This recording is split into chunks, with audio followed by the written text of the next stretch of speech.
ginagawa.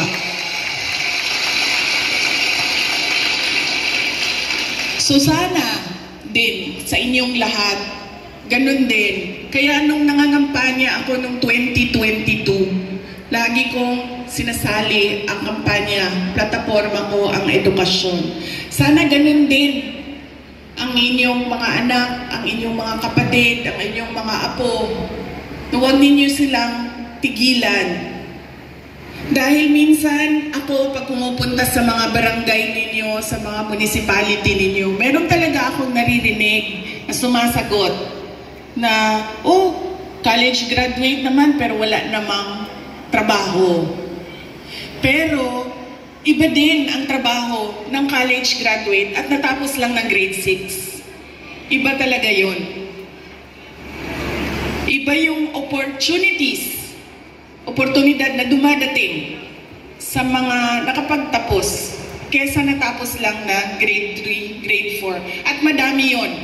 Madami yan sa ating bayan ngayon. Na pagdating ng high school, ay sinasabihan yung mga anak, kailangan mo na magtrabaho, tumulong sa pamilya.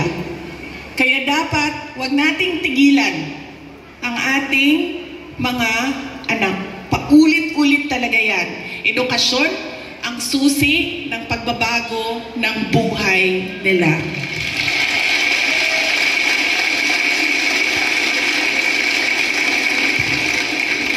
Pagpapasalamat kay PRRD para sa edukasyon. Ang susunod po ay ang pagpili natin ng kandidato sa 2025, ngayong darating na buwan. Kay bawo mo na tagam, nakakaon ba akong tagam atong 2022, no?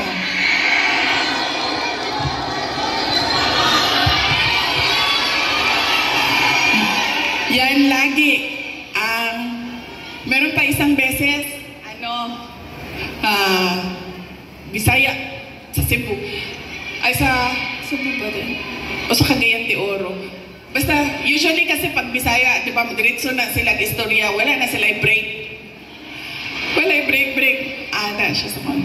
Inday Sara, anak ko, yes ma'am. Ana siya, nagkakaon kag tagam, no?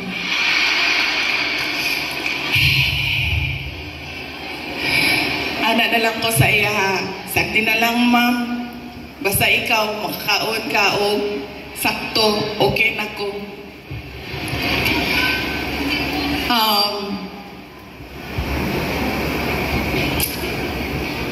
Ayaw ko kasi, masakit sa akin ang sabihin ang sorry sa inyong lahat. I-explain ko na lang.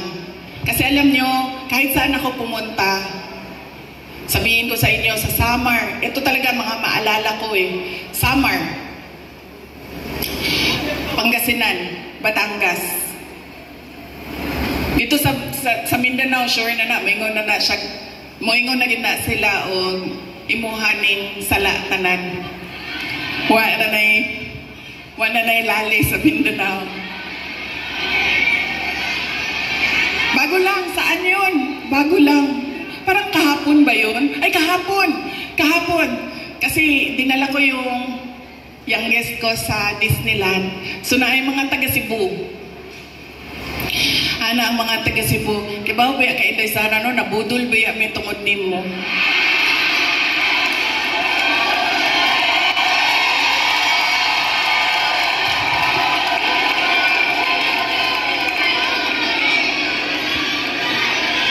Ang sa Samar, sabi sa akin, maalala ko yun, kibaw ka, hindi sana Tagalog siya kay kanang waray man na sila dito no, so nagtagalog siya sa ako.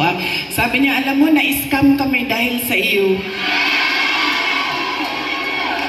Lalaki po ito siya niya, senior ba, so na lang yun ko ni ko ana na lang ko, pasensya na sir, pasensya na. So,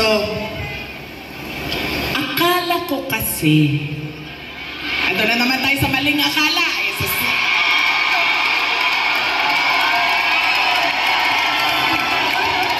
Hindi totoo ito. Akala ko kasi, gusto niya ng mas magandang bayan, mas maayos na Pilipinas kung ano yung pinagdaanan natin noon.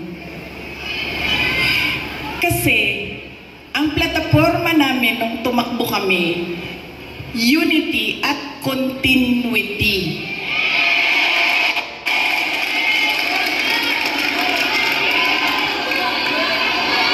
Nabuto lagi.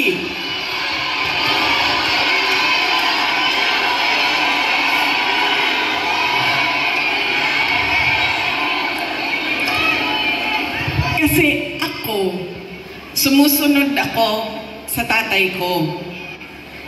Ibig sabihin, sa trabaho ba? Hindi ako sumusunod sa tatay ko sa personal. Kaya nga ako nagtatago, di ba? Sumusunod ako sa trabaho. Nag-mayor siya. Nag-vice mayor siya. Vice mayor ako. So, ang ginagawa ko, there has to be something, added value ba? Value added sa iyo. Diba? Kasi, paano ba naman na binoto namin ito si Rodrigo, pero binoto ka namin, wala namang value added. Wala namang dagdag na kahalagahan sa iyo. Diba? So, sumusunod ako sa tatay ko. Nag-vice mayor siya, nag-vice mayor ako. Nag-mayor siya, nag-mayor ako. Noong, sandali lang ma'am, mamaya na yung president mo. Wow! Sandali lang. So, nung mayor ako, ano ba yung targets ko as mayor? Diba? Kasi kailangan may value added sa iyo. So, sabi ko, okay, ganito na ang nagawa ng administration ni President Duterte. Saan pa ba natin dadalhin ang Davao City? So may target kami. Nung umalis ako sa Davao City as mayor, number 4 most competitive city na ang Davao City. Number 8 na kami sa mga pinakamayaman na syudad sa buong bansa.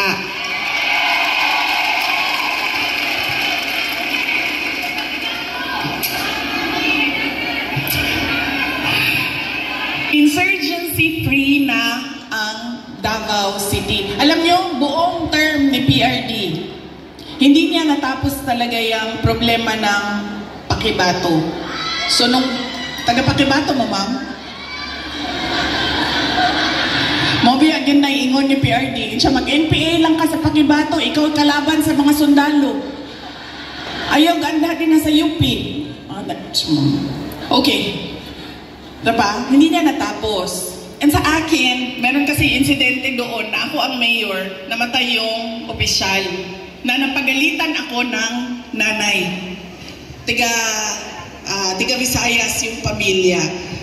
Kausap ko siya sa phone, sabi ko, ma'am, pasensya na, namatay yung anak mo, ganyan. Napagalitan niya ako. So sinabi ko, sige, tapusin natin yan. So tinapos namin. In 3 years, o 4 years, in 4 years, tinapos namin yung problema sa Pakibato. There has to be some